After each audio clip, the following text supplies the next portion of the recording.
Welcome everyone to our comprehensive course on multi-factor authentication and phishing. Here we'll explore the intricate world of Evil Jinx, diving deep into its mechanics and how it can be leveraged to protect against man-in-the-middle attacks.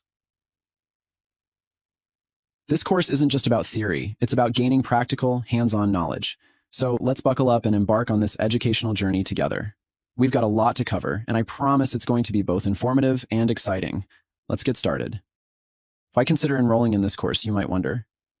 The answer is threefold. First, it's about affordability. We understand that many high-quality trainings come with a hefty price tag, often exceeding hundreds, if not thousands of dollars. We aim to break that barrier, offering you industry-grade phishing training without the premium cost. Next, accessibility. This course is designed to reach you, no matter where you are in the world. We believe in spreading knowledge across borders, making it available to anyone with a thirst for learning. And finally, understandability. We know that the world of cybersecurity can be complex and daunting. That's why we've simplified the concepts into clear, easy-to-learn segments, regardless of your prior knowledge. We're here to guide you step by step with examples that illuminate rather than obscure, ensuring that every lesson is a building block to your mastery. So let's talk about what we've got in store for you in this course. The course is broken down in two sections. We start with the basics, a prerequisite notice and a course synopsis to set the expectations straight. Then, we'll lay the groundwork with phishing foundations and understanding multi-factor authentication, the bedrock of cybersecurity. Following that, we're going to unveil Evil Jinx, or as we've come to say, Evil Jinx, peeling back the layers of this powerful tool. Next up, we'll guide you through setting up your environment. From virtual private servers to domains, and all the software updates in between, we'll dive into the installation and execution of Evil Jinx, where you'll get hands-on experience. Finally, we'll get you acquainted with Phishlets. These will be your best friends in understanding how phishing really works. Each section is designed to build on the previous, creating a comprehensive learning experience that's both engaging and enriching. Okay, so as we progress into the second phase of our course, we'll be staging our first engagement. This is where you'll get to apply what you've learned in a controlled environment. We'll then decode session tokens and dive into the management of cookies, the digital crumbs that can lead attackers right to your virtual doorstep. Following that, we'll establish GoPhish and your email provider, which will be your toolkit for delivering lures via email. And because we believe in best practices, we'll share with you the most effective strategies for post-engagement and how to respond to the data you'll gather. Then, brace yourselves for some advanced exploitation techniques with Evil Jinx, and we'll even show you how to incorporate add-ons to enhance your phishing expeditions. Lastly, we'll focus on building robust defense mechanisms against man-in-the-middle attacks using Evil Jinx, solidifying your cybersecurity armory. Our course will wrap up with a time of reflection and a comprehensive final assessment to ensure you've grasped the essentials of ethical hacking. Talk about hackers, it's not just a one-size-fits-all term. Ethical hackers, for instance, are the good guys. Think of them as the tech world's equivalent of a neighborhood watch. They use their skills to protect and enhance cybersecurity, not to tear it down. Now, hackers come in different shades. You've got your black hat. Some think of them as the outlaws of the cyber realm, causing chaos and cashing in on it. Then there are the white hats, the cyber knights, if you will, who are all about defending and upholding digital fortitude. And don't forget the gray hats. These folks dabble in both worlds, sometimes pushing the envelope a bit too far. So next time you hear someone casually tossing around the word hacker, remember, it's a spectrum and the motives matter a lot. Why so many cyber attacks nowadays? Well, it's like everyone's online now. Schools, shops, games, you name it. And not every place online is super secure, so it's kind of like leaving your front door open. Then with a lot of us doing stuff from our living rooms instead of offices, it's like leaving your windows open too. Hackers see all these open doors and windows and think, hey, that's an easy target. So that's why it's super important to learn about this stuff, like closing those doors and windows tight. Global data breach costs have hit another record high, averaging $4.45 million per incident, an increase of 15% since 2020. Only half, 51% of surveyed organizations, have increasing security investment as a result of a breach, while 57% pass the cost to consumers by raising the prices of their products or services. In this section, we're setting the stage for a deep dive into the complexities of online security, particularly multi-factor authentication, or MFA. Before we tackle the intricacies of evil jinx, it's crucial to grasp the foundational elements of MFA. We'll explore its significance in safeguarding digital identities and uncover common vulnerabilities that can be exploited, and why it's important in the context of this course. Like most things, online security is not static. It has undergone a significant transformation over the years. We've come a long way from the days of simple password protection to the advanced landscape of multi-factor authentication. This evolution has been driven by the need for more robust defenses against increasingly sophisticated cyber threats. Phishing is a term that often comes up in discussions about cyber threats. It's a deceptive technique where bad actors disguise themselves as trustworthy entities through emails or websites. Their goal? To trick you into giving away sensitive information, like your login details or financial info. It's like the digital equivalent of a con artist scam, where the con artist wears some mask of legitimacy to fool you into handing over the keys to your personal data vault. Many people know about it, but the percentage of people who still fall for it is actually insane. Phishing has come a long way and is now a common online threat that's tough to avoid. It's important to keep up with the latest security steps to protect yourself from these kinds of attacks. The thing is, as our tech gets better, so do the tricks that hackers use. This means we've got to work harder to spot these phishing attempts and stop them before they do any harm. Back in the 1990s and early 2000s, phishing and cyber attacks weren't what they are today. Here's a quick review. 1. Less sophisticated tactics. The tricks hackers used back then were pretty basic. They'd send out emails full of typos or set up some fake websites that were pretty easy to spot. 2. Less awareness of risks. Most people were in the dark about online dangers. There wasn't much talk about advanced cybersecurity strategies, so folks were more likely to get reeled in by scammers. 3. Less advanced technology. The tech in the hands of the bad guys wasn't even close to what can be deployed today. This made it easy for a simple antivirus program and window firewalls to keep them out. But now, things can get very crazy, as everyone in the world has access to data. Lastly, less prevalence of attacks. Phishing and complex cyber attacks just weren't as common in business environments or large companies, so running into them wasn't something you'd expect. This gave everyone better odds of staying safe without even trying too hard. Turning to the current state of cyber attacks on companies in 2023, the data indicates a persistent increase in the frequency and sophistication of these incidents. The trend shows that the methods employed in cyber attacks, particularly phishing, have become more refined. Attackers are now utilizing advanced tools designed to capture sensitive information effectively. Platforms with a significant user base, such as LinkedIn and Twitter, are increasingly becoming targets. Attackers exploit these platforms' credibility to orchestrate schemes that deceive users into surrendering their login credentials.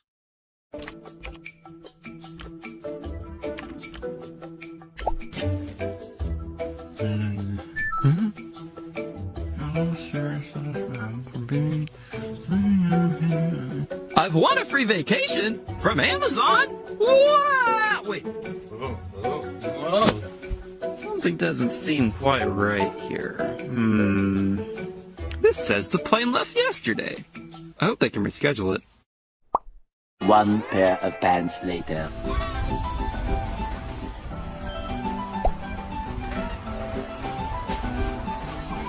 Please fasten your seatbelts as we will be landing shortly. What? I can't wait for the plane to land. The beach is going to be so... What?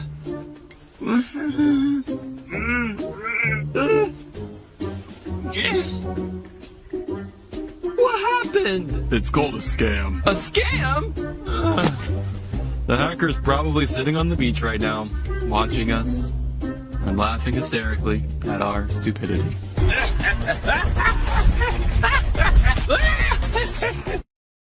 In this case study section, we will be taking a look at LinkedIn's data breach that included more than 816 million user profiles. This will help us better understand the gravity and power of these advanced cyber attack methods. Well, yet another victim, right? And what appears to be a global hacking campaign, LinkedIn accounts are being taken over, leaving their owners with no way to even get into their account. Yeah, it's terrible. Tonight, consumer investigator Steve Spracia is getting answers about what's at risk and how to protect yourself. The complaints began hitting social media within hours. What they've noticed is that when they try to sign back in using their regular email and password, it doesn't work because the person who got their credentials changed the email address, changed the password. Reversing the hijacking is difficult, as LinkedIn users discovered, saying it takes days or weeks to regain access, and when they do get back into their accounts, they complain they've lost a lot of what was stored there. What are these people doing with the hijacked accounts? The password you use for LinkedIn may be the same password you use for 15 other things. So when they have your password to LinkedIn, they could be logging into your bank account, to your email, anything else that might have personal information. The other thing that we're kind of noticing is that hackers are now able to impersonate you. As you, they can send friends and colleagues messages under your LinkedIn account asking for personal or sensitive information. The end goal is the same. It's to either get credentials to a different account, to get information, or to get some financial gain. LinkedIn offers a way to report a compromised account, but that's a slow process. You have to prove you are you, and with good reason, right? You want to make sure that you're giving the account back to the right person. If you haven't been hacked yet, be proactive. Change your password now, and don't use it for any other accounts. If your password on LinkedIn is the same password you use for your bank account, for your credit cards, for your mortgage payments, whatever it is, it's just best to just change your passwords right away. Experts recommend you use a password manager to keep them all straight, so I've included a link in my web story to the best password managers, and we've sorted them by price, device, and other categories so you can make an informed decision. Working for you, I'm consumer investigator Steve Spracia. So the attackers created web pages that closely mimicked the appearance of LinkedIn's login page. These pages acted as proxies, creating a deceptive link between the unsuspecting victims and the legitimate LinkedIn website. As users attempted to log in, their sensitive information, including session cookies and credentials, were captured by the attackers. Additionally, the content of these pages was dynamically altered. The attackers replaced LinkedIn's authentic links with their own phishing links. This critical step ensured that victims remained within the malicious environment, preventing any redirection to the real LinkedIn site. The result was a compromised interaction where every data entry by the victims, under the guise of accessing their LinkedIn accounts, was intercepted and logged by the attackers, completing the phishing attack's objective. So let's break down what happens after a big site like LinkedIn gets hit by hackers. First, there's the data breach. This is where personal info gets leaked, and it's as bad as it sounds. It's like someone sneaking into your locker and taking your diary. Then, there's the money part. People can lose cash if their financial info gets taken. That's the kind of loss we're talking about. LinkedIn's reputation takes a hit too. This kind of mess causes all sorts of headaches for the company. They've got to fix things up and make sure it doesn't happen again. Plus, they might have to deal with the law if they didn't protect your info correctly. So in the LinkedIn attack, the hackers made off with a wealth of data. They took full names, email addresses, LinkedIn profile IDs, job titles, employer names, education history, skills, and even brief professional summaries. This information is incredibly valuable and can be used for further attacks or identity theft. So the fact that this data was shared means it's out in the open, potentially affecting users' privacy and security. Let's look at the big picture with these stats. By 2031, it's predicted that every couple of seconds, someone's going to get hit by a cyber attack. It's like a never-ending game of, in today's security environment, relying solely on usernames and passwords is very outdated. MFA has raised the bar, creating a significant hurdle for cyber criminals. With a correct password in their hands, they still face a blockade. The second layer of authentication. This could be a code sent to a user's phone, acting as a barrier against regular security. So I remember when I was younger using tools on GitHub like PyFisher for fun. I thought they were really cool, and the colors made me feel like I was a hacker from the Matrix movies. Tools like this are no longer effective because 2FA adds an additional security checkpoint that these tools aren't designed to bypass. On the other hand, EvilJinx represents a leap in phishing. It doesn't just attempt to capture credentials. It acts just as a man in the middle, capturing the entire authentication session, including 2FA data. This makes it a potent threat that can quietly slip past security measures that kill the connection. The slide presents two different phishing toolkits, ZFisher and EvilJinx. ZFisher is a free phishing tool with a variety of shiny attack vectors for popular platforms, designed to simplify the process of setting up a phishing campaign. It's a tool that highlights the ease with which attackers can set up fake pages to harvest credentials. This is normally what beginners use to show off their hacking skills. These types of tools are not effective anymore. On the other hand, EvilJinx is now the industry standard. It takes a more efficient and more modern approach. Its sophistication lies in bypassing two-factor authentication, capturing not just passwords, but also session tokens, which can be used to access accounts even after the password is changed. EvilJinx 3 is powerful because it captures usernames, passwords, and also session cookies, allowing the attacker to instantly bypass MFA security. It stands out in the realm of phishing because it effectively bypasses multi-factor authentication. While traditional phishing attempts might capture a password, they hit a wall with MFA, a second layer of security that requires verification beyond the password. EvilJinx cleverly circumvents this by seizing session cookies. These cookies trick the system into thinking that the user has already passed the MFA checkpoint, allowing the attacker to access the session. This method doesn't just steal credentials, it creates a duplicate of an authenticated session, bypassing MFA and gaining unauthorized access with ease. Now we understand the background and history of EvilJinx. We can get started with building our own phishing framework. This section of the course will be on setting everything up on our end. We'll then be able to run and deploy EvilJinx. Detailed step-by-step instructions are provided to ensure that users can create a virtual environment for these operations. So it's really important to follow these guidelines closely to ensure that everything is configured correctly. If something is not correctly configured, the framework will not work. So be sure to take your time, pay attention, and watch all the tutorials thoroughly.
EvilJinx is an open-source phishing framework, able to bypass modern MFA.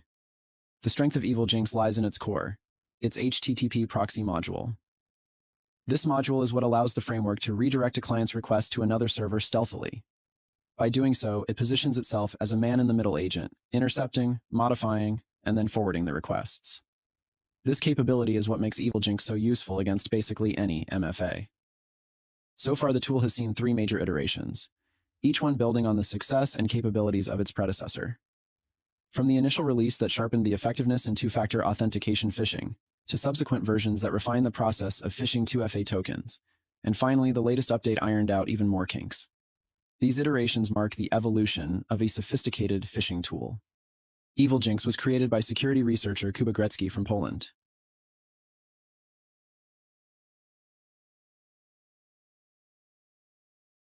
In a recent interview, when asked about the creation of EvilJinx, this is Kuba Gretzky's response.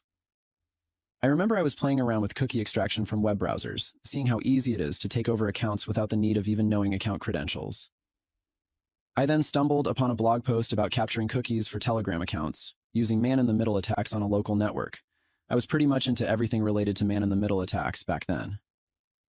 I spent a long time building my own Raspberry Pis with custom scripts for Wi-Fi network attacks. I started thinking if it would be possible to capture the cookies remotely through a phishing attack by decoupling the connection between the user and the website. I figured out that the easiest way to make a working proof of concept was to use Nginx's proxy pass feature to proxy the web content. That's how EvilJinx 1.0 was born. My name is Kuba Gretzky.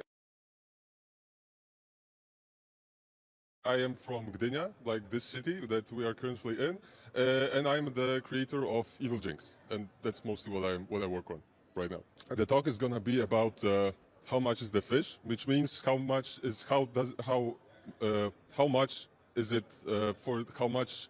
it cost for the attacker to perform a successful phishing operation, and how to increase these costs on the attacker side.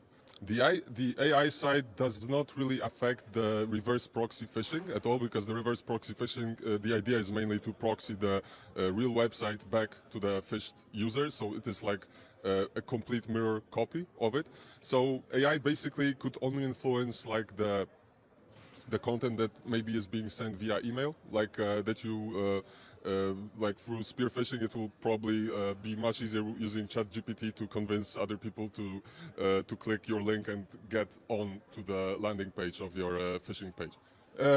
It's a great concept, just from the side that you need to attack something to know how to defend against it, and also my talk is also focusing in that way that I show to the defenders how exactly EvilJinx is able to bypass the protections that they implement, so that they know how to implement these protections in a way that EvilJinx will not be able to remove.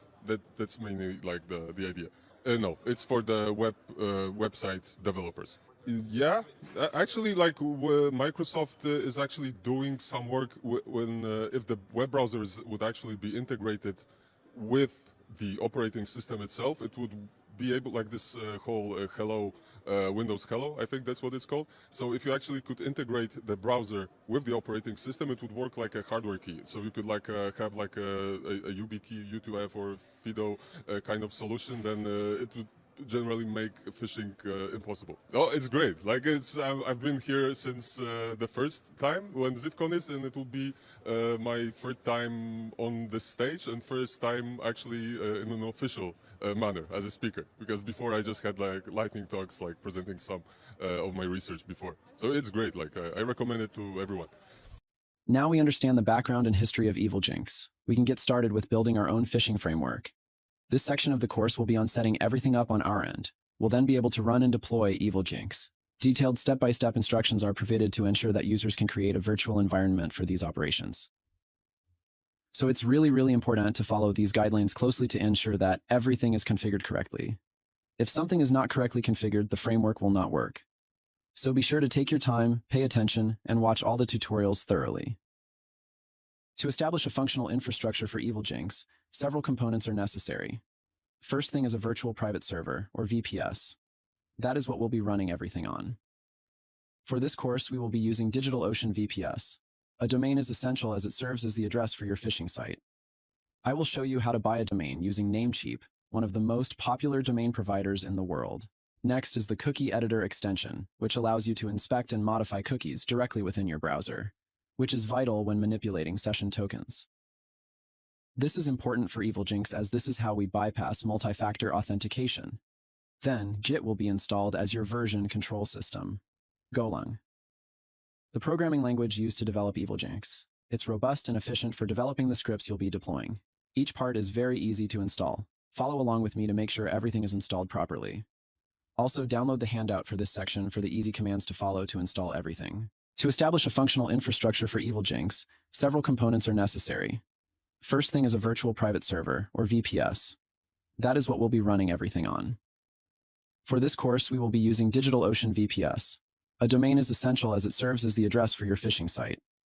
I will show you how to buy a domain using Namecheap, one of the most popular domain providers in the world. Next is the cookie editor extension, which allows you to inspect and modify cookies directly within your browser, which is vital when manipulating session tokens. This is important for EvilJinx as this is how we bypass multi-factor authentication. Then, Git will be installed as your version control system. Golang. The programming language used to develop EvilJinx. It's robust and efficient for developing the scripts you'll be deploying. Each part is very easy to install. Follow along with me to make sure everything is installed properly. Also, download the handout for this section for the easy commands to follow to install everything. In this video, I will be going through how to set up your DigitalOcean droplet.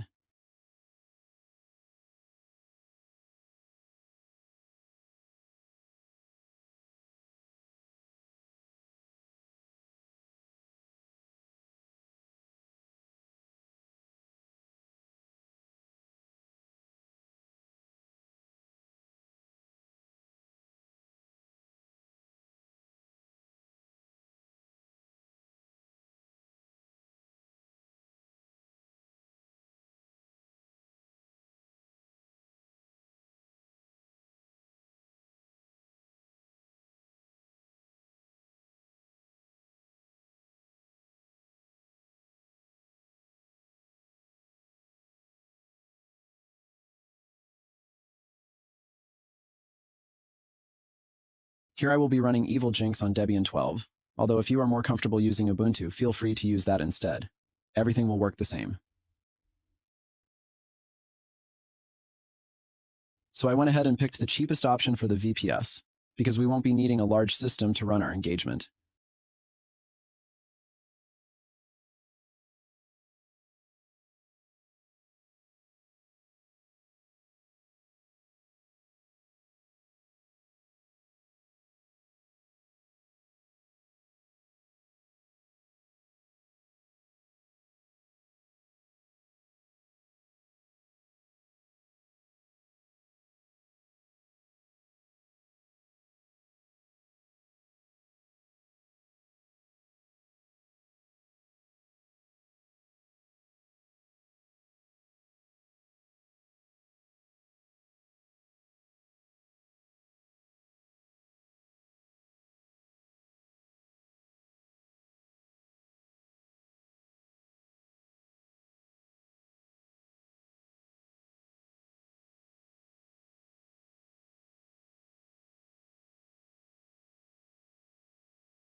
After creating your droplet, navigate and click Access Console to open the terminal.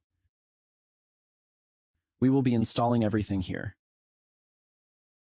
So to run EvilJinx on our VPS, we need to install Golang. We will install the latest version available on go.dev. Although you only need to install Golang version 1.18 or above, it's a best practice to install the latest version. Okay guys, next we'll install Golang on our VPS. Open my Golang installation cheat sheet in this section. I put all the commands step by step so it can be copied right into the VPS. You can just copy these commands into your terminal verbatim, one by one. This isn't too important, but I will quickly explain Golang's process. The process begins by downloading the Golang package from the provided URL. Once downloaded, we'll extract the package into local directory. This is where your system can access Golang. Next, we ensure that Golang commands are recognized in any directory by adding its path to the system. After updating the path, we apply the changes by refreshing the system's environment settings. Then the last thing, we check that Golang is installed correctly by typing Go version. This confirms the version that we just installed. And that's it. You have successfully installed Golang onto our machine. Our VPS setup is now complete, so we can dive right into installing and running EvilJinx. Next, we will need to purchase a domain name to run our engagement. For this course, we will be purchasing our domain from Namecheap. I find it best for cybersecurity purposes. Here's how you can secure your domain with Namecheap. Go directly to the Namecheap website, which you can find at namecheap.com. Use the search bar at the top of the page to look for the domain name you have in mind. Browse through the search results and pick the domain name that fits your needs. A quick note about the course. So I'll be buying a domain that ends with .com. A .com domain is more expensive as it is the most commonly used domain ending. Other domains that end in .net or .io are 90% cheaper, so if you are on a budget, these domains will work perfectly fine. Then you can just pick the 1-year plan as that's more than enough time. Complete the purchase by going through the checkout process. Once complete, you will see the domain in your dashboard. We will come back to this page once we connect our domain to our VPS server. Here we will update and upgrade our VPS software packages. Access your VPS by clicking Access Console on DigitalOcean. This will open a terminal window. Here we will execute all of the necessary commands. Follow along to install everything properly. The steps outlined are straightforward. So first update your package list by running sudo apt get update. This is refreshing your local package index with the latest available versions from the repositories. Then upgrade your packages by running sudo apt get upgrade. You're installing the newest versions of all the packages currently installed on the VPS. Next, install Git by running sudo apt get install Git. This installs Git, the widely used version control system. We need this for running EvilJinx in our programs. In the next slide, we will be installing Go, a software tool needed to run EvilJinx. We're going to guide you through setting up and connecting a domain to the VPS server. We'll be doing this so all of the traffic is routed to our VPS server that is running EvilJinx. Make sure you pay attention in this section to make sure everything is connected properly. Log into your Namecheap account and select the domain was purchased. Navigate to your domain list and click Manage next to the domain you wish to connect. Now go to the Advanced DNS tab. You'll need to register your name servers, like NS11, your domain, and NS2, your domain. Assign them the corresponding IP addresses provided by your VPS in the Personal DNS Server section. After that, add A records for both NS1.yourdomain and NS2, your domain, in the Host Records section. These should point to the IP addresses you used while registering the name servers. Once you've made these changes, there will be a waiting period for DNS propagation. This can take a little while, usually up to 30 minutes, but normally it's around 5 minutes. And there you go. Once the DNS is propagated, your domain will be connected to your EvilJinx VPS server and ready to use. Watch the tutorial video I provided to make sure everything is set up successfully.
Let's talk about session tokens and cookies really quick. These are important to understand in the context of cybersecurity. They remember who you are on a website, so you don't have to log in every single time you click something new. But it's not all smooth sailing. In the wrong hands, like those using tools such as Evil Jinx, they can turn against you. We're going to get into how they work and why they are targeted by hackers.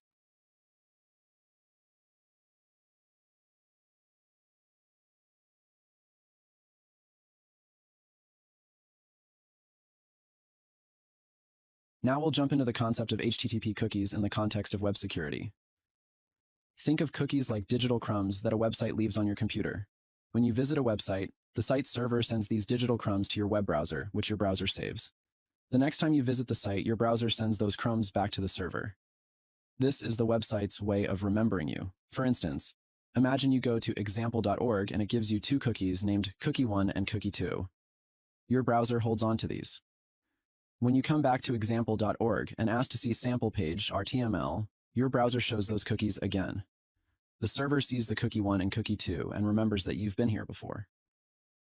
Cookies make sure that you don't have to introduce yourself every time you visit a site. They keep track of your visits and activity, which is why websites can remember your settings, what's in your shopping cart, and if you're logged in. For cybersecurity, understanding cookies is key because they are essential for user security, and they play a big role in online privacy and security. So on the screen, you can see an example of what it looks like when a browser and a server communicate with each other. All of this stuff is happening in the background while you are browsing a website. Here we can see that cookies are being set and are recorded by the server during the user experience. This is important to understand, as within our attack framework, we will be using Evil Jinx to capture these cookies from the user without them knowing.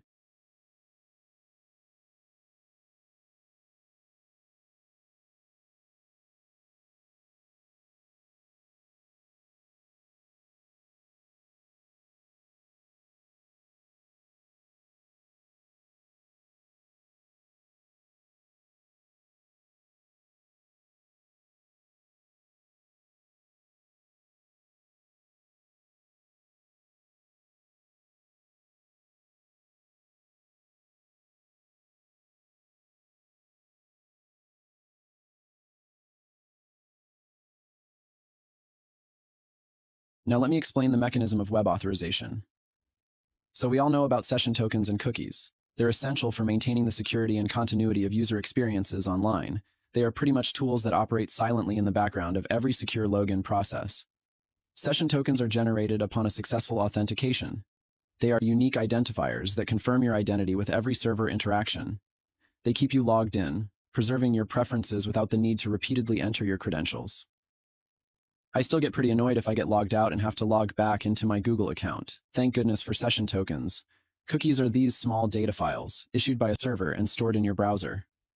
Think of cookies as the memory of the web, recalling who you are, so that the web can recognize you. Both session tokens and cookies are safeguarded with encryption and have an expiry timeline, ensuring they serve their purpose without overstaying their welcome. We'll now jump right into running Evil Jinx. We're going to guide you through setting up and connecting a domain to the VPS server. We'll be doing this so all of the traffic is routed to our VPS server that is running Evil Jinx. Make sure you pay attention in this section to make sure everything is connected properly. Log into your Namecheap account and select the domain was purchased. Navigate to your domain list and click Manage next to the domain you wish to connect. Now go to the Advanced DNS tab. You'll need to register your name servers, like NS11, your domain, and NS2, your domain. Assign them the corresponding IP addresses provided by your VPS in the Personal DNS Server section. After that, add A records for both NS1.yourdomain and NS2, your domain, in the Host Records section. These should point to the IP addresses you used while registering the name servers. Once you've made these changes, there will be a waiting period for DNS propagation. This can take a little while, usually up to 30 minutes, but normally it's around 5 minutes. And there you go. Once the DNS is propagated, your domain will be connected to your Evil Jinx VPS server and ready to use. Watch the tutorial video I provided to make sure everything is set up successfully.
We'll now jump right into running EvilJinx. Sorry if the introductory part was tedious. As we delve into the intricacies of EvilJinx 3.0, we will learn not just how it functions, but also how to fortify our defenses against such advanced threats. This knowledge is vital, as the presence of tools like EvilJinx elevates the risk profile for organizations globally, making the need for protective measures more urgent than ever, both now and in the future. We can think of EvilJinx as a three-step process that attackers use. The process begins when the attacker sends a deceptive email to the victim. This is also known as BEC, or Business Email Compromise. This email typically contains a link that, when clicked, redirects the victim to a phishing website. This site is an exact clone of a legitimate website, designed to mirror its appearance, behavior, and everything. Once the victim attempts to log in, their credentials are intercepted by the attacker using the EvilJinx server. The subtlety lies in its ability to maintain the illusion of normalcy. The victim's browser communicates with the phishing site as if it were the legitimate one, while it silently harvests sensitive information in the background. The final step of the attack involves the attack utilizing the stolen credentials to gain unauthorized access to the victim's account on the legitimate website. That's where the damage is done. This could lead to a range of malicious activities, including data theft, account takeover, and further propagation of the phishing attack. These attacks are quick and effortless for most attackers and happen all over the world at all times of the day. Welcome to the installation guide for EvilJinx. Today we will walk through the process of setting up EvilJinx from the ground up. To begin, we will clone the EvilJinx repository directly from GitHub. Open your terminal and enter the command. This command initiates the cloning process, creating a local copy of the EvilJinx repository on your machine. Next, navigate into the cloned repository by typing cd EvilJinx2. Once inside the directory, we'll compile the executable. To do this, input go build. This command will compile the source code into an executable binary, tailored to your system. Finally, to launch EvilJinx, enter the command. With this, you've successfully started EvilJinx, and it's now running on your system, ready to be configured for your security testing needs. Remember, this powerful tool should be used responsibly and ethically within the bounds of the law and with explicit permission during penetration testing exercises. Hello everyone, go ahead and follow along with this tutorial to successfully set up everything we need. Use the code resources I provided to easily copy and paste in all the commands needed to run EvilJinx successfully. See you in the next one.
If you search for evil jinx on Google, you'll see lots of talk about something called a phishlet.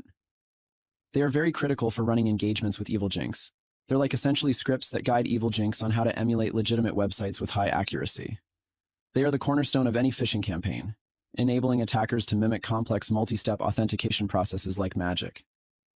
Creating a phishlet requires a deep understanding of the target site's workflow, its user interface, and the security mechanisms in place.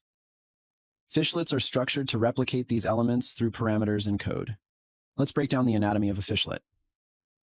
A phishlet is a sophisticated script that guides evil jinx perfectly imitate legitimate websites. To put it simply, they tell evil jinx what information and data to capture. Phishlets work by replicating the user interface, workflows, and security checks of a target site. This imitation process is what makes phishlets very, very effective. For example, a phishlet designed for a site like Office 365 would mimic the exact login procedure, capturing credentials, and even second-factor authentication, tokens without raising alarms. Yes, seriously, evil jinx is that OP. Creating a phishlet requires a hacker to dissect a website's login sequence down to the finest detail. That's why they are difficult for individuals to make.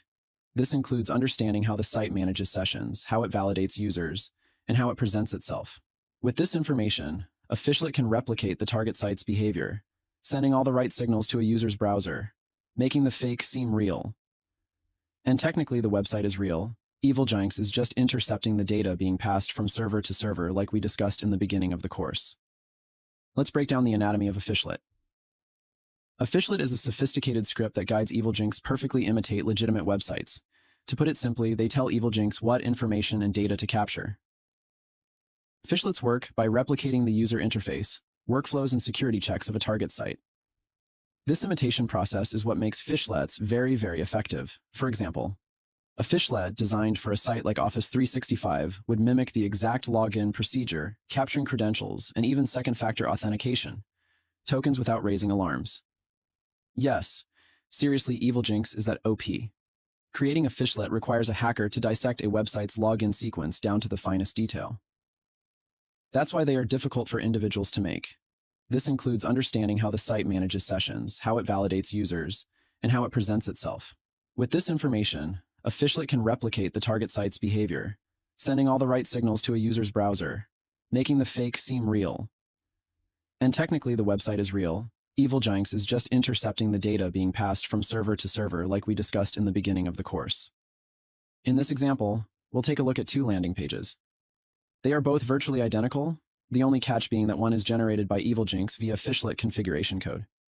Take 30 seconds and try to figure out which one is the real web page and which is fake one.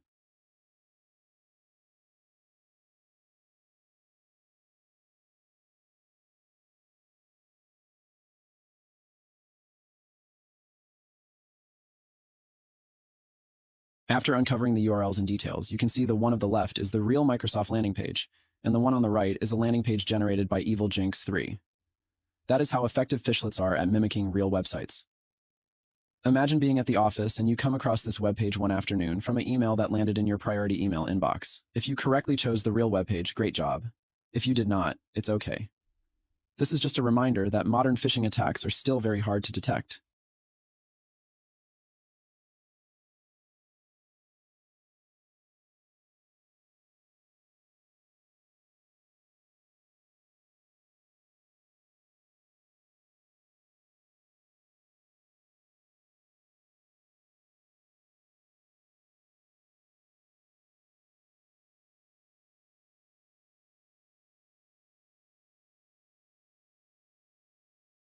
So phishlets are mostly open source, meaning they are created by real programmers all over the world.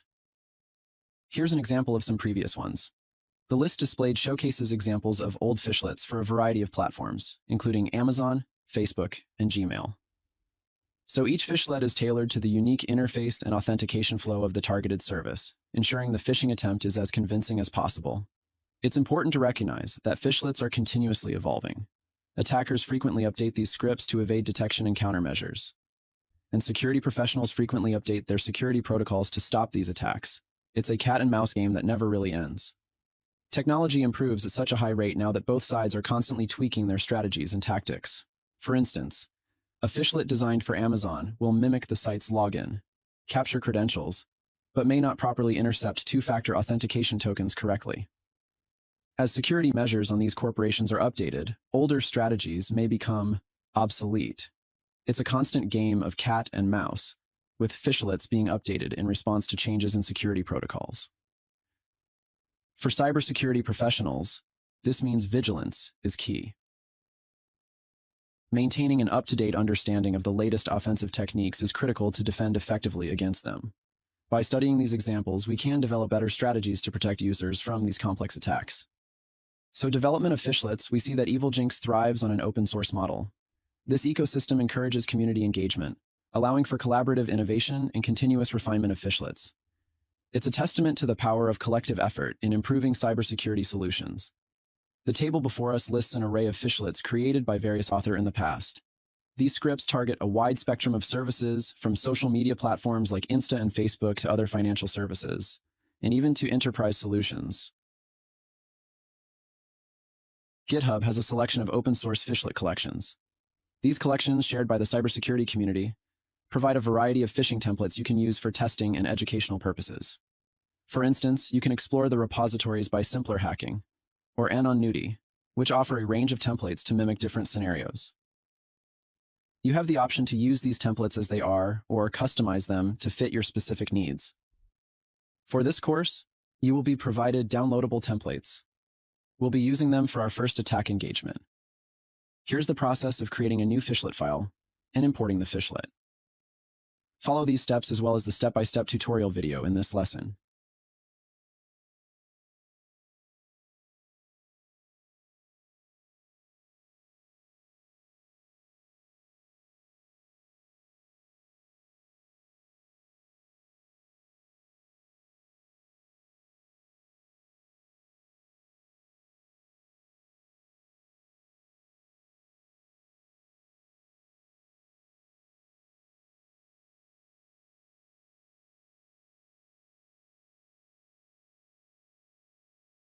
I created a fishlet template so you can get a feel for the code and understand roughly what a template would look like. Feel free to play around with the template if you want to make your own. You can download the script in the resources section of the course as an option. Now that everything is ready, we can finally install and run EvilJinx 3. Follow along with the tutorial video in the next lesson. Use the code resources I provided to copy and paste the code line by line into your terminal for simple installation. Once EvilJinx may show a message saying failed to start name server on port 53. But don't worry, we'll quickly resolve it once we get started. So congratulations, you've completed the setup portion of the course, and we can now get started with setting up our phishing engagement. Okay, now we'll be putting everything we learned so far in the course together by jumping into the process of setting up the first phishing attack engagement with EvilJinx 3. I'll guide you through configuring EvilJinx 3 lures, ensuring you understand the importance of each step to run a successful campaign and capture simulated user credentials. Remember, the goal here is to emulate potential threats in a controlled environment, providing invaluable insights into your system's vulnerabilities and strengthening your defenses against attackers. By the end of this module, you'll have a clear understanding of how to set up a full phishing engagement responsibly and effectively, using EvilJinx 3 to simulate advanced phishing scenarios.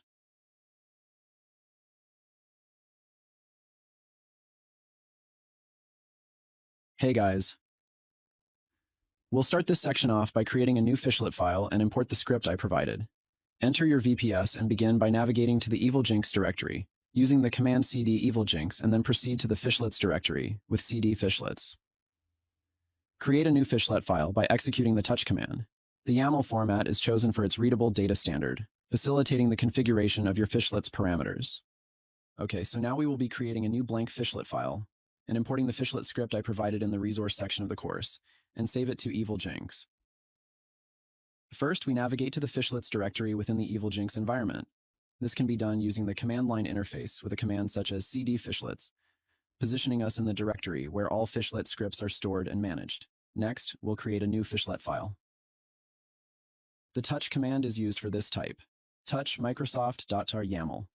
This creates a new empty file named microsoft.yaml, which we will populate with our phishing script. Once the file is created, we need to open it with a text editor. For simplicity, we might use Nano, a beginner-friendly, command-line-based text editor. Type nano microsoft.yaml. Now, With the editor open, we'll paste in the prepared Phishlet script using Control-C followed by Control-V on the keyboard. This Phishlet script tells EvilJinx 3 what to do, like specifying how to mimic the Microsoft login process to capture credentials. Okay, now after the script is pasted, we save the file.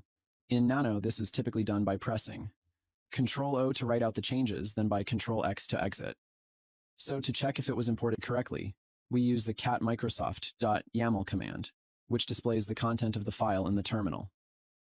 We can see that the file was saved correctly and is ready for use. With these steps completed, the Phishlet is now ready to be deployed.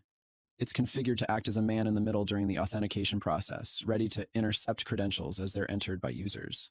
So I know this part is a little more complicated, but after you do it a couple of times, it will be easy.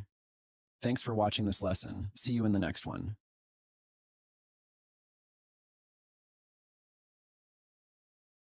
Open this file with the Nano editor by typing nano new phishlet.yaml.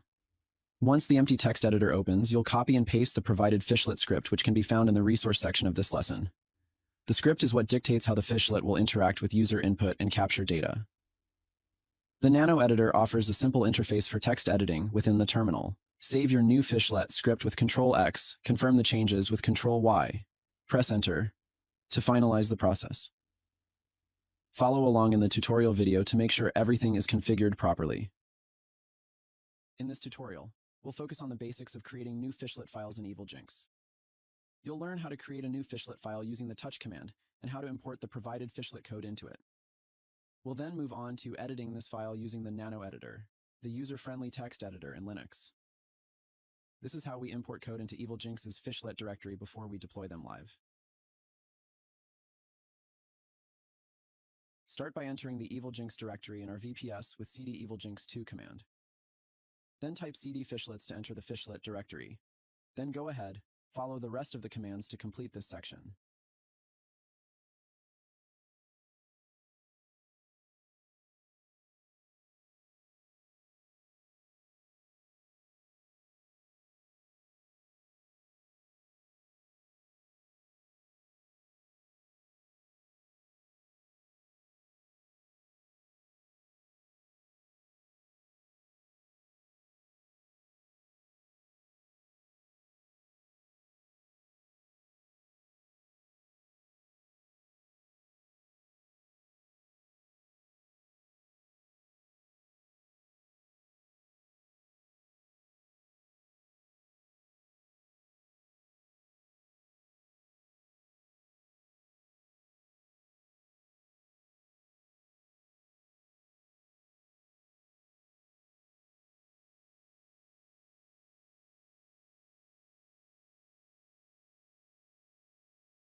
On your server, which is a large update to the previous version.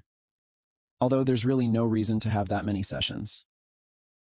Next, copy the entire session cookie data that is in EvilJinx. Also, make sure you include everything in the brackets. Next, copy your cookie data from your EvilJinx session into the empty cookie editor box and click Import. This will inject the session data into Chrome.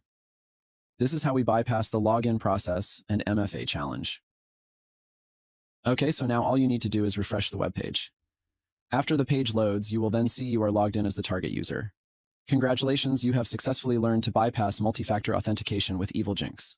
Setting up your domain and IP address is a key step in configuring our campaign. Start by assigning your domain. For instance, type config domain yourdomain.com in the console. Next, you need to set up your server's IPv4 address. You can find this in your DigitalOcean VPS dashboard. It's the public IP that points to your server. Type config IPv4 your ip.v4 address to configure it. Remember to replace yourdomain.com and your.ip.v4 address with your actual domain and IP address. This basic configuration is essential for directing traffic to your EvilJinx server and ensuring it can intercept the necessary data for your phishing campaign. To create a phishing lure, start by running the command lures create. Once that's done, you'll get an ID for your lure. To view the URL of the lure you just made, execute lures get URL 0. Now, to make the lure more authentic looking, modify the redirect URL with the command lures edit. Redirect URL 0 office.com. What this does is once the user submits credentials and clicks login, they will be immediately redirected to office.com's homepage. They will think maybe they clicked on something on accident, pressed the wrong key, or the connection crashed or something similar. But what really happened is they gave the attacker all the data they needed to access their account from email, password, and session cookies. To assign the fishlet with our domain, we need to set up the Microsoft Fishlet hostname. This is standard practice when creating new fishlets for campaigns. Type fishlet's hostname 0365 microsoft.yourdomain.com to assign the hostname. Next, activate the fishlet by entering fishlets enable 0365. Once activated, the system will set up SSL and TLS certificates. You'll need to wait about 10 to 20 seconds, after which you should receive a confirmation that everything is successfully set up.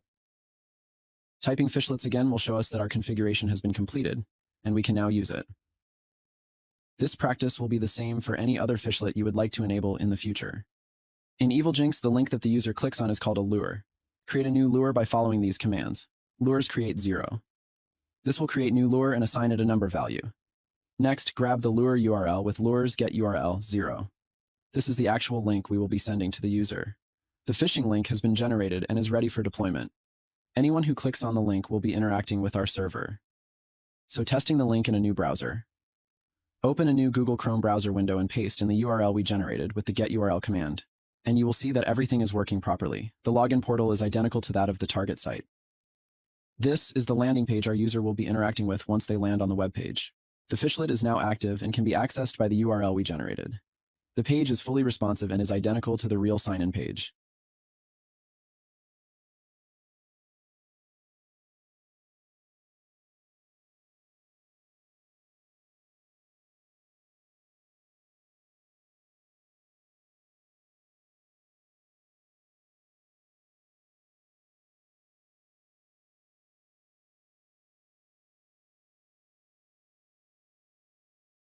After generating our link with EvilJinx, we can now test it live. Copy the URL and paste it into a browser and observe the reaction. The login page, a carbon copy of the original site, mirrors the site so closely it's virtually undetectable, making users think they're on a safe, familiar page. What makes this step critical is the use of SSL and TLS certificates, which lend an air of legitimacy to our site. Browsers like Chrome and Firefox, which typically guard users against suspicious sites with the red screen of death warnings, are now removed. The usual red flags or connection failures that warn users of potential danger are absent, thanks to our site's seemingly valid security credentials that EvilJinx generated. Now that everything is set up, we'll now capture credentials with EvilJinx. Anything sent will be proxied to Microsoft and vice versa. This means that if someone was to enter credentials and complete MFA, we will successfully capture their username, email address, password, and session cookies. Let's test this now by completing MFA. Now let's go through the full login process and along with the MFA challenge that is used during the authentication process for the site. By doing this, we can ensure that our EvilJinx configuration successfully bypasses all security measures.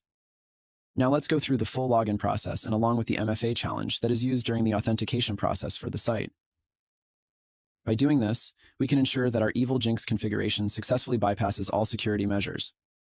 After entering the details, you should see the following in the terminal. Credentials captured, along with intercepted authorization tokens, indicating successful data capture. We can now view the captured data in the next slide. Okay, so we successfully intercepted the user's data. What do we do now? We'll answer this question in the next section of the course. Okay, so we successfully intercepted the user's data. What do we do now? How does this allow us to bypass multi-factor authentication? This is how. We'll now use the captured cookie and credential data from EvilJinx and inject it into the target website on Google Chrome, using the cookie editor extension. This will allow us to completely bypass any security measures in place and skip right over any 2FA challenges we would normally run into. Follow along to ensure all steps are correctly executed to ensure it's successful. Make sure you have the cookie editor browser extension installed if you haven't yet. This is necessary to inject the session tokens into the browser to bypass MFA security. We'll use cookie editor extension to inject the captured session cookie from EvilJinx into our browser. First, navigate to the target website. In this case, it would be office.com. Then clear all cookies in the browser. After you clear all the cookies, click Import. To view the session cookie and other details that have been captured, type sessions in the command line. This will show all sessions. For individual details, type sessions followed by the session ID number. With the latest update to EvilJinx, you can store up to 1,000 individual sessions on your server, which is a large update to the previous version. Although there's really no reason to have that many sessions. Next, copy the entire session cookie data that is in EvilJinx. Also, make sure you include everything in the brackets. Next, copy your cookie data from your EvilJinx session into the empty cookie editor box and click Import. This will inject the session data into Chrome. This is how we bypass the login process and MFA challenge. Okay, so now all you need to do is refresh the web page. After the page loads, you will then see you are logged in as the target user.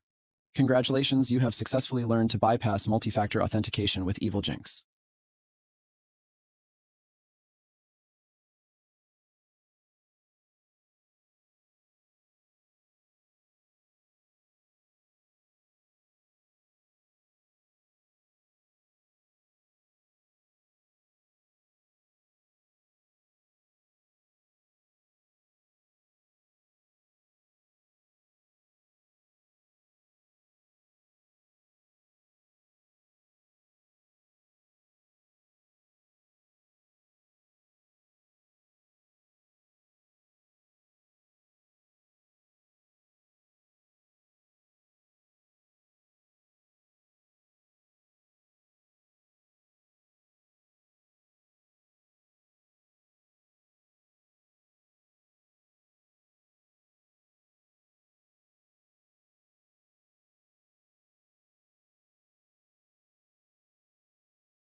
After wrapping up the engagement, it's crucial to carry out a comprehensive cleanup to ensure no traces are left behind.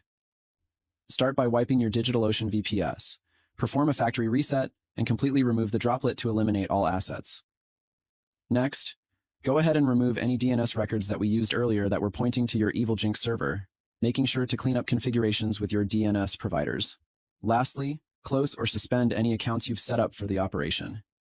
This includes those used for domain registration, SSL certificates, and any other services. Remember to thoroughly scrub any personal details, like names or email addresses that were used to sign up. A cleanup checklist is essential to avoid any potential links back to you or your organization. The next lesson will dive deeper into the process I use. So after everything we learned so far, concluding a phishing simulation requires a set of best practices to ensure everything winds down smoothly and securely. First, deactivate your fishlet. Use the disable fishlet command to turn it off so it's no longer activated or reachable from the outside.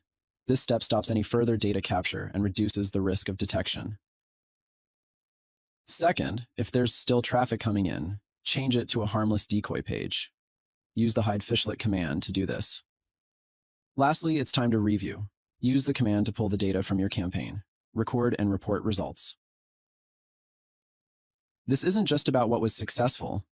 It's about learning from every interaction to refine your methods. Constantly iterating is how you improve your skills. The job is never done and can always be improved. Remember, these steps are not just a clean finish. They're about preserving the integrity and professionalism of your future work. After wrapping up the engagement, it's crucial to carry out a comprehensive cleanup to ensure no traces are left behind. Start by wiping your DigitalOcean VPS, perform a factory reset, and completely remove the droplet to eliminate all assets. Next, go ahead and remove any DNS records that we used earlier that were pointing to your evil Jinx server, making sure to clean up configurations with your DNS providers. Lastly, close or suspend any accounts you've set up for the operation. This includes those used for domain registration, SSL certificates, and any other services. Remember to thoroughly scrub any personal details, like names or email addresses that were used to sign up. A cleanup checklist is essential to avoid any potential links back to you or your organization. The next lesson will dive deeper into the process I use. So after our cybersecurity engagement is completed, ensure to conclude the exercise with the following post-engagement best practices. Firstly, try to focus on incident documentation.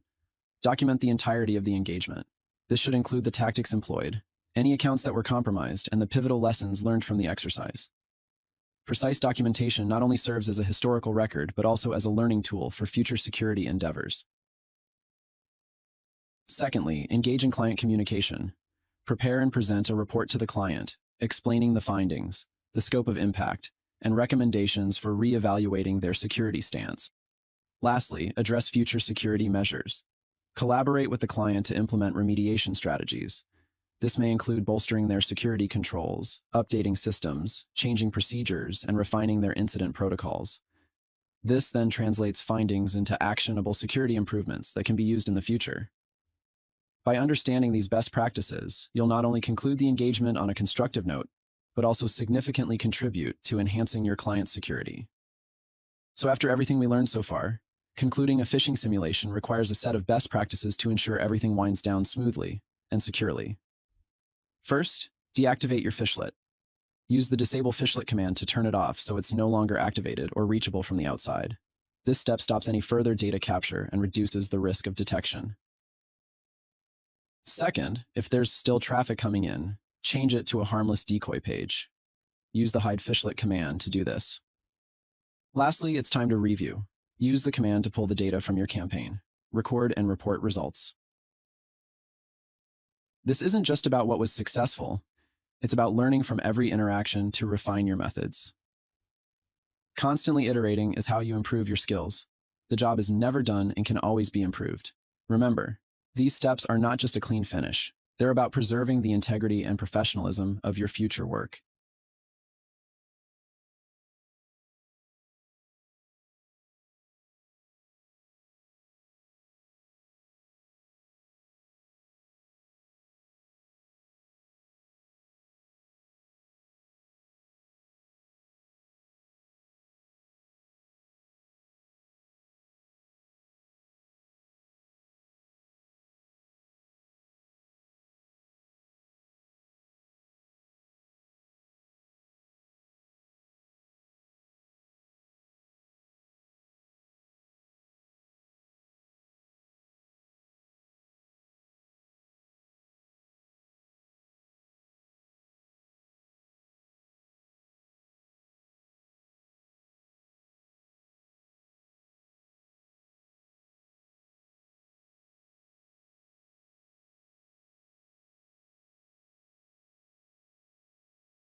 You now have a comprehensive understanding of how attackers use tools like EvilJinx to access sensitive information and bypass multi-factor authentication.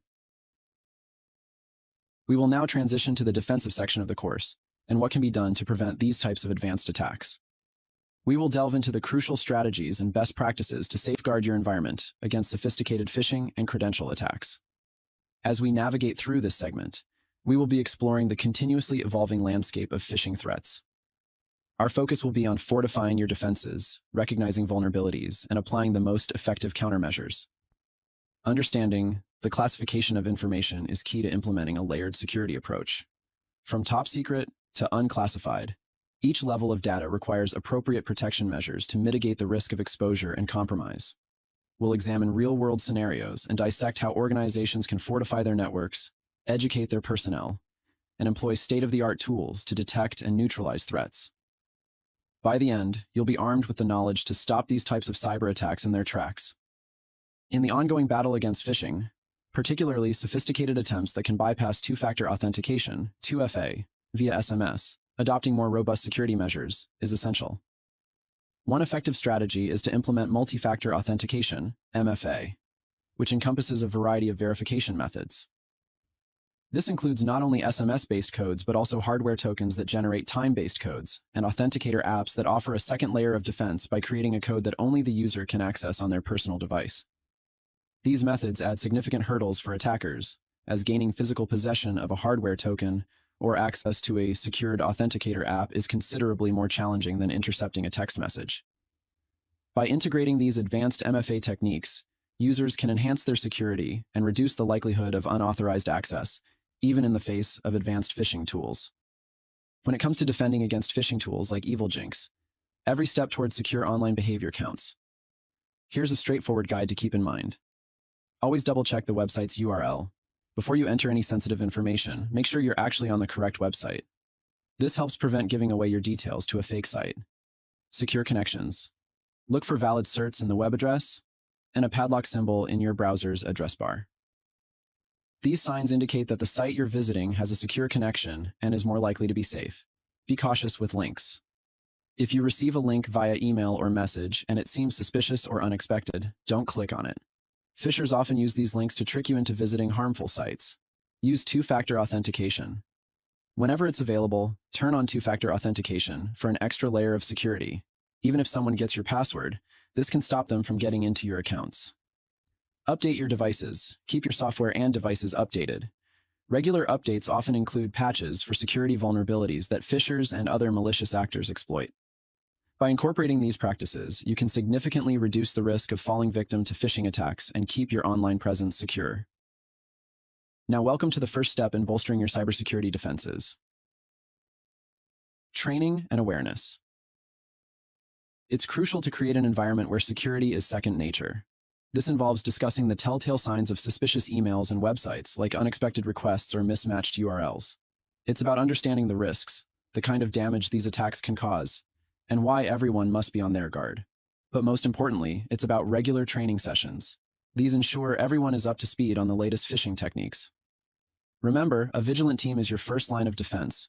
Create content that is personalized to each person's role, experience, or language. This way, your employees are more likely to engage in it, remember it, and apply it in an actual phishing attack. Focused training yields far superior results in protecting your employees and your organization from an attack over a generalized awareness training approach. Starting off with Employee Security 101 is the usage complex passwords. Complex typically means using lowercase and uppercase characters, numbers, and even special symbols. Use a different password for online banking than you use for shopping, social media, and other websites. Demand employees only use complex passwords as one employee can compromise an entire network. Password attacks are frequent, increasing significantly from the previous year. A strong password contains numbers, symbols, and both uppercase and lowercase letters. Everyone knows this, but many do not follow through and apply it to their own passwords when they create new accounts. Only acting when they find an account in a recent data leak. If there's a chance your password has been compromised, change it immediately. Attackers use programs like Hashcat and John combined with graphics processing units, GPUs, to crack passwords at very high speeds. Installing mail and web protection in email systems can greatly reduce attacks. Discuss the role of mail protection in preventing most phishing emails. Explain how web protection can block suspicious or newly created domains. Emphasize that these are preventive measures and not foolproof solutions. Welcome to an essential cybersecurity practice: never ever reuse passwords. It's a simple yet frequently ignored rule. A survey by Google uncovered that at least 65% of people tend to reuse the same password across multiple, if not all, websites they access. The average person might use the same password up to 14 times. This habit poses a huge security risk. If one account gets compromised, all other accounts using that same password are at immediate risk. Furthermore, 81% of hacking-related breaches stem from weak or stolen passwords, as highlighted by the Verizon Data Breach Investigations report. So remember, one password for one account is the golden rule. Diversify your passwords to protect your digital life. Next, we'll talk about utilizing hardware authenticators. This is a sort of new concept in security. These devices are given to individuals and offer a robust layer of protection because the security they provide is tied to a physical item that the user possesses. Users can effortlessly authenticate themselves on any networked device by simply plugging in their hardware key. This form of security is not only highly effective, but also relatively affordable and widely accessible, making it a pretty good option for organizations looking to increase their cybersecurity measures. Hardware authenticators can be an essential part of a security strategy, especially in environments where sensitive information is handled. These are very effective in the protection of cloud security and private data sources. After a phishing attack using EvilJinx, here's what needs to be done. Disconnect EvilJinx from your network right away. This stops the attack from continuing. Isolate the systems that got hit to keep the problem from spreading. Do a full forensic check to see how much damage there is and look for clues. Get rid of anything related to the attack on the systems that were compromised, like any programs or code that was added without permission. Change all the passwords that might have been stolen, and cancel any access that shouldn't have been given out. Put in new security steps to make your defenses stronger and to help stop future attacks. Keep an eye on your network all the time to look for any more break-ins or suspicious behavior. Remember, these steps are not just about cleaning up and such. They're about making your system stronger for next time. Another important part in the process comes in reviewing and recording the results of the campaign. It's important to compile specific data and observations.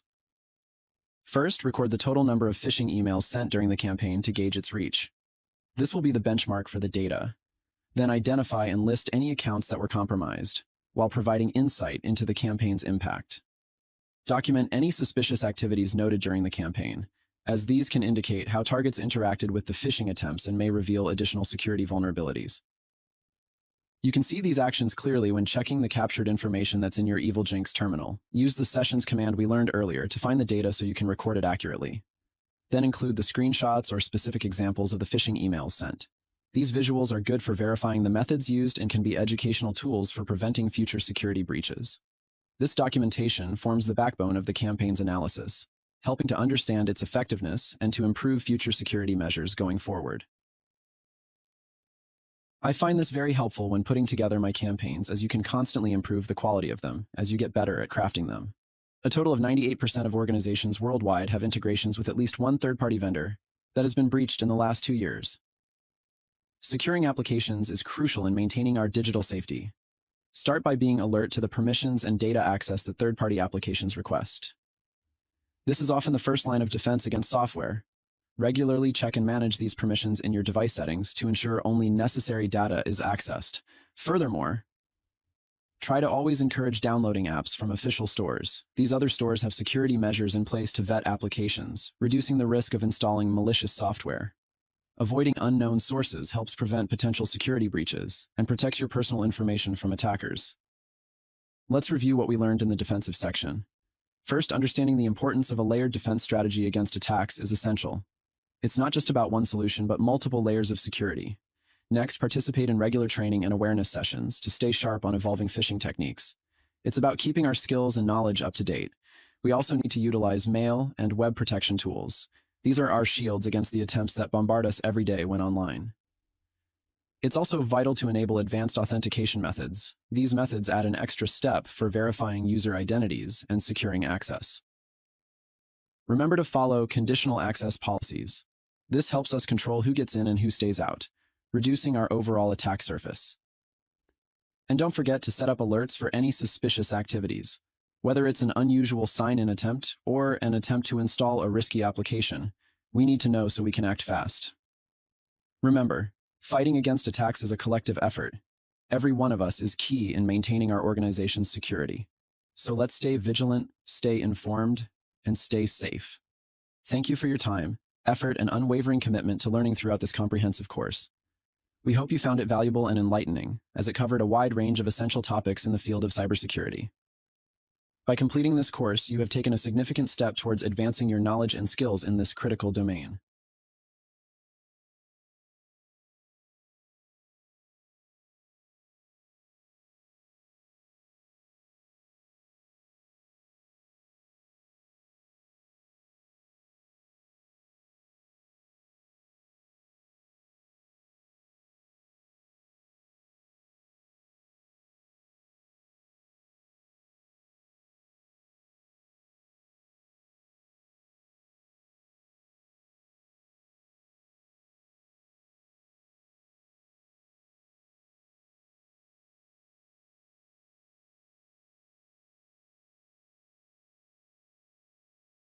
Again, thanks for taking the course.